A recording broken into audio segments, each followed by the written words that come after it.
Isole-toi. Chaque jour, ne serait-ce qu'un court moment, loin de tes enfants, de ton épouse, de tes préoccupations, de ton commerce. Éloigne-toi de tout cela.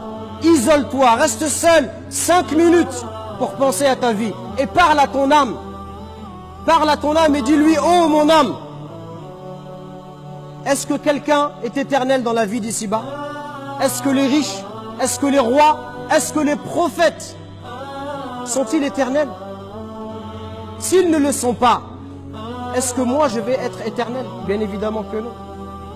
Parce qu'aujourd'hui on vit dans une société, mes frères et sœurs, où on ne veut pas que vous pensiez. On vous donne tellement de loisirs, tellement de divertissements, que même lorsque tu n'as rien à faire, qu'est-ce que tu fais? Tu allumes la télévision.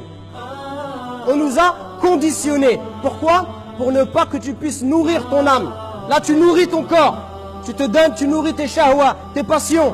Tu as tellement de loisirs, les jeux vidéo, le sport, etc., les vacances, la voiture, etc., sortir les amis, les restaurants, etc., etc., etc., les voyages. Tu t'amuses, mais ton âme, elle a besoin de nourriture. Celui qui médite et qui vend de la drogue, il ne va pas se dire comme beaucoup de jeunes se disent, j'ai le temps, je vais dîner jusqu'à 30 ans et après je demanderai pardon à Allah. Celui qui médite, il va se dire, qui me garantit que je vais vivre demain, quoi? Qui me garantit de vivre jusqu'à 25 ans ou 30 ans? Pourquoi? Tu ne peux pas mourir à 20 ans? Il n'y a personne qui meurt à 20 ans. Il y a combien de jeunes chaque week-end qui meurent? En accident de voiture, etc.